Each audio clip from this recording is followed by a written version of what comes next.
A confrontation ends with a civilian being killed by a police officer. Outrage and protests follow, then calls for accountability. And then it happens again in some other city in the United States. To many, it seems we are stuck in a cycle. It's why activists in communities across the nation are calling for police reform. And it's why when you vote in the May 1st election, you'll have the choice to vote for or against Proposition B. San Antonians approved Texas Local Government Code Chapter 174 in 1974, giving the police union the right to collective bargaining. By now, you've probably heard about the effort to repeal that right, but there have been mixed messages leading to confusion for voters. And you realize the problem lies within the contract, and the problem with the contract lies within 174. It's not about accountability, it's about defunding. Repealing 174 would not be tantamount to defunding the police. That is not the way to reform or change bad behavior. But it has come to that because we don't have anything else. So now we have to take your power away, because you're using that power as a weapon. In this episode, we're explaining what Proposition B is all about, the arguments for and against it, and what it would and wouldn't accomplish if it passes. KSAT explains. KSAT explains. KSAT explains. KSAT explains. On-demand, in-depth perspective. Perspective on stories we bring you in our newscasts throughout the day. We're looking into concerns over voting safety during a pandemic and the battle over mail-in voting. A look at how the protests and demonstrations have played out in our city, and an examination of what it means to be black in San Antonio. An issue that you have likely felt the effects of, rising property taxes. The roots of Tejano run deep in South Texas. We examine the cultural impact the music has had in San Antonio. Early voting in the May 1st election begins tomorrow, and this week's episode of KSAT Explains is all about one of the most widely debated items on that ballot. Thanks for joining us for this episode of KSAT Explains. I'm Myra Arthur. On May 1st, San Antonio voters get to decide on Prop B. A local activist organization called Fix SAPD is behind that proposition. After the killing of George Floyd and the nationwide protests that followed, Fix SAPD circulated a petition, getting enough signatures to put collective bargaining to a vote. They say it's the first step toward keeping bad officers off the force and improving officer accountability. The San Antonio Police Officers Association argues that's not the case. They say Prop B is defunding of police and would dismantle the department. This is a complex, weighty issue, but that's the purpose of this episode, to explain all you need to know before you vote. Let's start with what you'll see on the ballot. This is what Prop B looks like. As is the case with a lot of ballot initiatives, the wording itself is confusing, so let's boil it down. It calls for the repeal of Texas Local Government Code Chapter 174, which allows police unions to collectively bargain while keeping in place the rule that says officers can't strike or stage a lockout. Collective bargaining is a process in which a union and their employer, in this case the city, determine wages, hours, and working conditions for all the employees the union represents, police officers.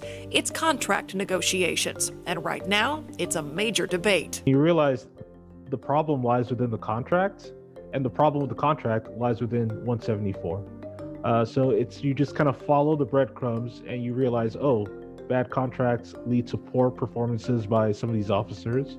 These contracts are set up by certain laws, in this case, state laws, and Prop B allows us to go ahead and change all of those things.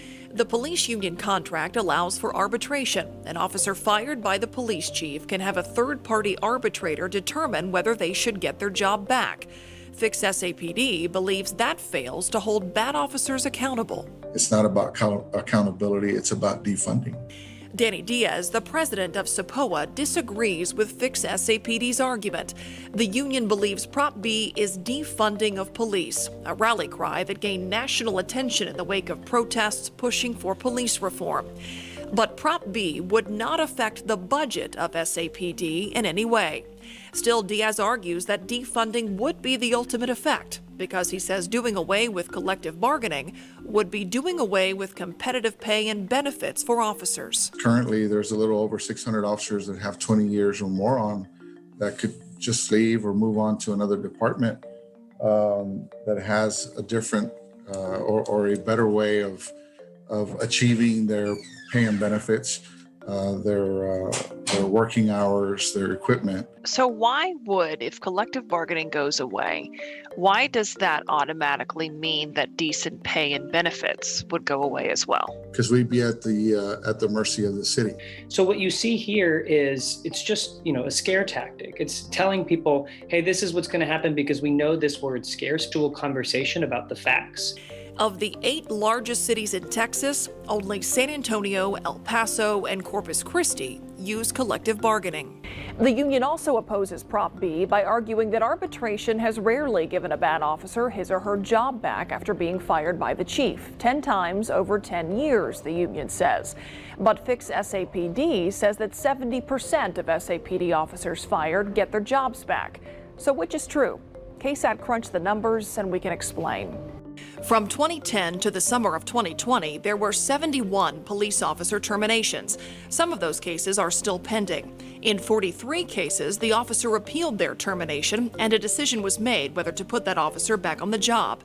10 of those officers got their jobs back through arbitration. 20 were brought back by the police chief, which in some cases happens because it becomes too expensive for the city to uphold an officer's firing through the arbitration process. That amounts to 69.8% of fired officers who appealed their terminations being brought back to the force from 2010 to 2020. The union also questions why Fix SAPD is targeting collective bargaining in the first place. If it was just about accountability, then why did they not go after Articles 28 and 29 specifically? Because that's what deals in our collective bargaining agreement. That's what deals with our discipline. But we checked with the city, and according to the San Antonio city attorney, Fix SAPD could not put the contract to a citywide vote. So the process of negotiating that contract is in the group's crosshairs. Everyday civilians couldn't actually interact with the process at all to change the contract to be able to hold officers accountable. And we found that Prop B is the best solution to give San Antonians a voice at the table when it comes to these negotiations.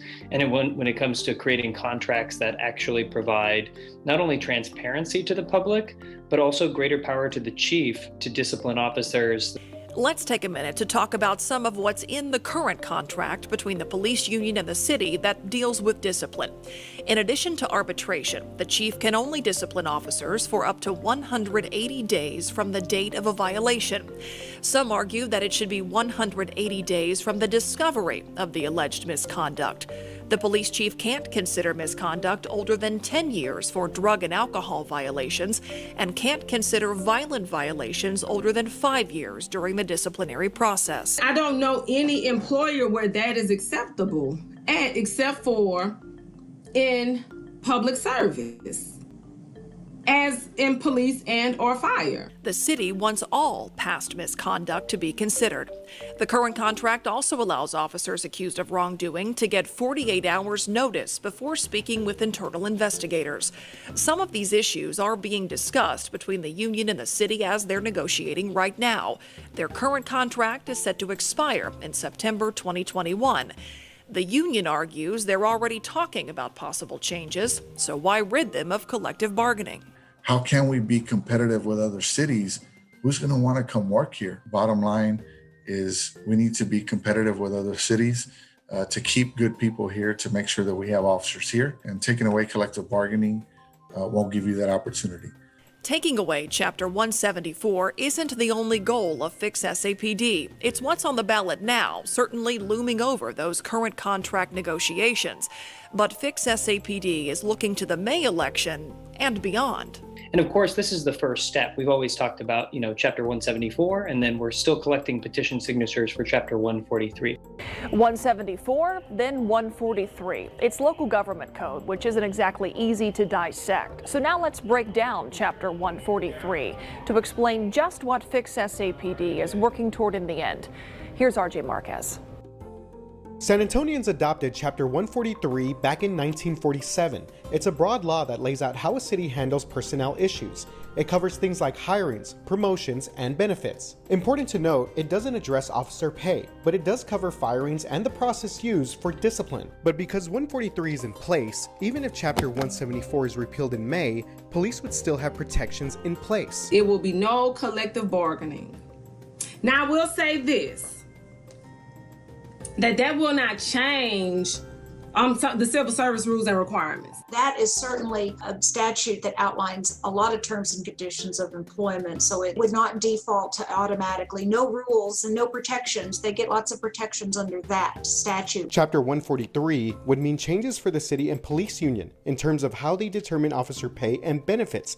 No more collective bargaining, so a contract between the city and union is not required. City staff and the city manager would recommend officer pay and benefits, and the city council would vote whether to approve. As far as hiring, firing, and discipline, think of 143 as a baseline. If a collective bargaining agreement goes away, 143 spells out how to proceed. Trouble is, a lot of those rules are the same or similar to the rules spelled out in the current contract between the city and union. Protections that fix SAPD and its supporters oppose. For example, under 143, a hearing examiner can make a ruling if an officer appeals a termination, somewhat similar to arbitration. They make the decision, and they have the sole authority to overturn a chief's ability to run his department, and that is, it's a pretty big deal nowadays. 143 also says only the police chief can view an officer's personnel file, not the media or victims or the general public. And it says the police chief can't suspend an officer for an offense that happened more than 180 days ago,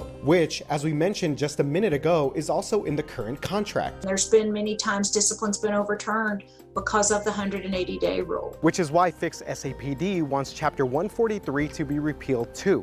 That is their ultimate goal, but organizers say repealing Chapter 174 is the first step in this process. Fix SAPD got the more than 20,000 signatures needed to put 174 in front of voters, but repealing 143 requires roughly 80,000 signatures collected in 180 days. To my knowledge, no city has been successful in repealing civil service under this standard that this legislature adopted. 143 is like the Hotel California. You can check out anytime you like, but you can never leave. I mean, you can't get out of it. But first things first for San Antonio voters. If collective bargaining is repealed in May and Chapter 143 kicks in, the police union and the city could still negotiate a contract under what's called meet and confer. Think of it kind of like collective bargaining light. It can still bring both sides to the negotiating table, but they don't have to if they don't want to. In the absence of 174, the management generally has more power to control the terms and conditions of employment.